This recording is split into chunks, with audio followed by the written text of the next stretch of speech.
Hello and welcome to 141 Tutorials, where we show you how we do some of the awesome effects in our videos. Now in this tutorial, I'm going to be showing you how we do muzzle flashes, like this one.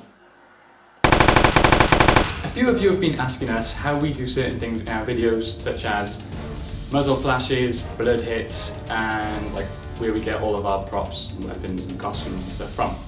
So I thought it was about time that I did a little video explaining how. Yay!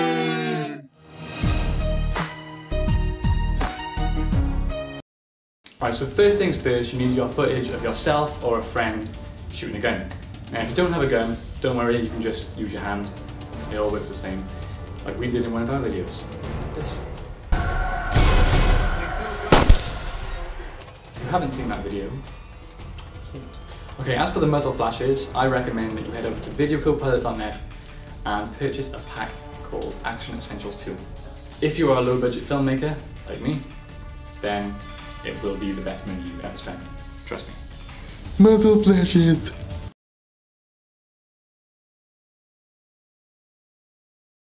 Okay, if you can't afford Action Essentials 2, go to Google, type in muzzle flash, and use something you find on there. Okay, so first things first, import your footage into Adobe After Effects and drag it down into new composition. Okay, so we're just going to use some footage of Jack shooting an MP5, which is from our video Forest Violence. Just resize this to make it just the gunshot. Okay, so this is what we got. Not bad. Okay, now as for the muzzle flash, I'm going to use a free one which I actually got from Corridor Digital, just to show that you don't need to spend money to get an awesome effect. So let's drag this into After Effects. Resize this again. Okay, let's drag this onto our footage.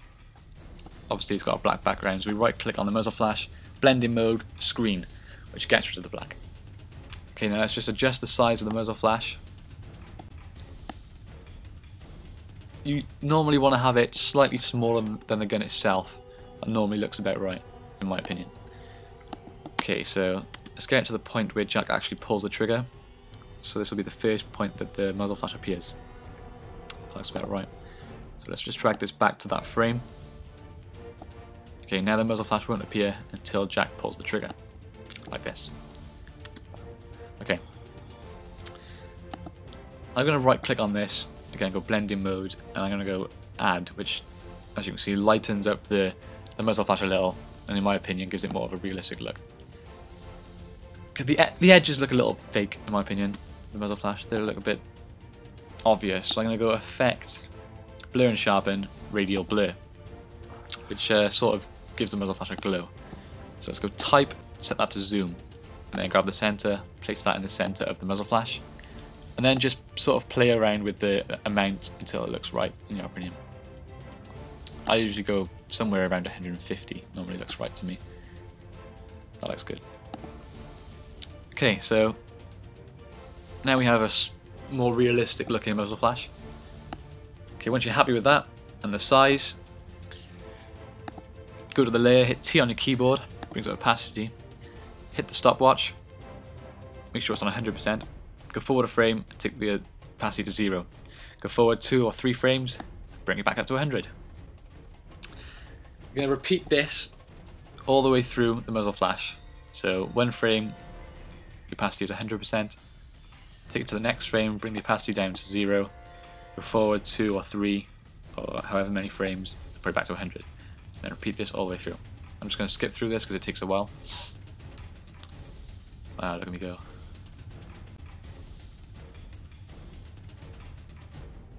Okay, so that is what you should have.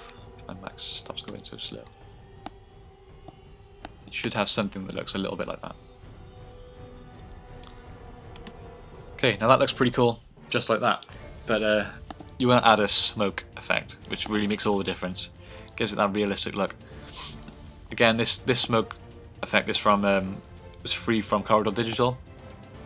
So we just drag that over onto our footage. Oops, that's that's not the smoke. Okay, drag the smoke onto the footage. Again, you've got the black background, so we right click, go blending mode and screen.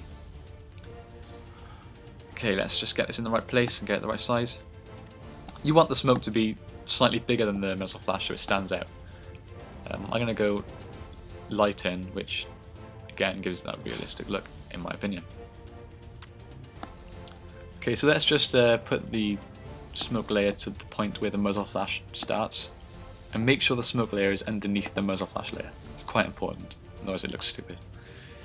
Okay, this first frame looks a bit too thick, so I'm just going to adjust that. Take it to the next frame, that's better. Okay, so just the smoke, it looks like that. Let's get that in the right place. Okay, even just that looks pretty cool in my opinion. That's what it looks like with the muzzle flash. The smoke's still a bit thick, so I'm just going to hit T and bring the opacity down. Let's go 64. That looks pretty cool. I'm just going to move it a little bit, it's not quite right. Yeah, should be better. Okay, that looks pretty cool. Okay, now a lot of you might want to stop there and be happy with that. I know I used to be. But if you want to go a little bit more advanced and make the muzzle flash give off a sort of glow onto Jack, like it would in real life, select your layer, hit Command D or Control D if you're on a PC, which will duplicate the layer, and then adjust the size of that layer, duplicated one, to be the same size as the length of the muzzle flash. With the layer selected, hit the pen tool, and then go around the area that you think would be affected by the flash. So this area I'm selecting now is the area that will glow when Jack fires the gun. Okay, once you're happy with that, right click on the layer, go blend in mode, add, which gives off this sort of white glow. Now it looks ridiculous at the moment, but we're going to hit F on our keyboard and feather the mask. Feather the mask, which sort of expands the glow. Yeah, that looks much better. Obviously, it's a bit much at the moment, so with the layer selected, hit T on the keyboard, raise the opacity, let's bring that down. Still a little much. I reckon around 50% somewhere should look good. Okay, I'm pretty happy with that. What am I doing? Sorry. Okay, so this is what it looks like at the moment. That's pretty cool. But obviously the glow would not just stay there throughout muzzle flash, because the muzzle flash is flickering, so the glow would obviously flicker as well. So to do that, we do exactly the same thing we did on the muzzle flash. So every frame that the muzzle flash is visible, we also put the opacity of the glow to say 50 or whatever we had it on. Okay, so this is what it should look like when you're finished. It's pretty cool. I hope you learned a lot, and I hope you watch the rest of my tutorials, which I will upload soon. If you have any requests, let me know. See you next time.